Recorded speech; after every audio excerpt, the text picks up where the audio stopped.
Chapter 22. In her crystal ball, Ursula watched the drenched Ariel and Eric get up after falling out of the boat. She was proud of Flotsam and Jetsam for a job well done. "Nice work, boys," she said. "That was a close one." "Too close."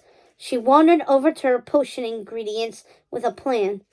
"At this rate, he'll be kissing her by sunset for sure." "Well, it's time Ursula took matters into her own tentacles." She grabbed a few ingredients and threw them into the smoking cauldron. A magical potion began to brew. "Triton's daughter will be mine," exclaimed Ursula, clutching the shell necklace with Ariel's voice inside. "And then I'll make him writhe. I'll see him wriggle like a worm on a hook."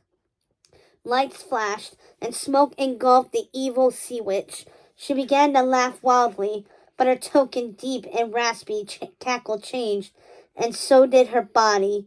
She transformed into a young and beautiful woman. Back on land, a full moon glowed in the sky over Eric's castle. A thick fog began to roll in as Eric played his fife on a balcony.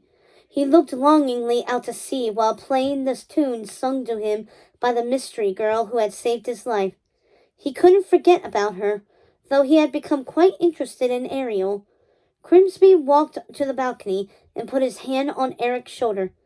"If I may say," began Grimsby, "far better than any dream girl is one of flesh and blood, one warm and caring, and right before your eyes." Grimsby pointed to Ariel's window as he walked away. Eric looked in the window and saw Ariel brushing her hair. His eyes lit up and he smiled. He gazed down at his fife and back up at the window. Eric realized that Grimsby was right. Ariel was amazing. He threw his fife into the sea and started to walk into the castle. Suddenly, Eric stopped. He heard a voice singing. The voice he had been longing for. He ran back out to the balcony and looked down toward the sea. He saw a young maiden walking along the sandy shore. She had long hair and was wearing a shell necklace. It was hard for him to see many details through the thick fog. The girl's necklace began to glow.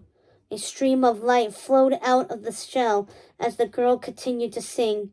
The light traveled up to the balcony and right into Eric's eyes as he stared down at the maiden. His eyes began to glow, and he was immediately hypnotized. Prince Eric was under a spell. It was the work of Ursula's dark magic.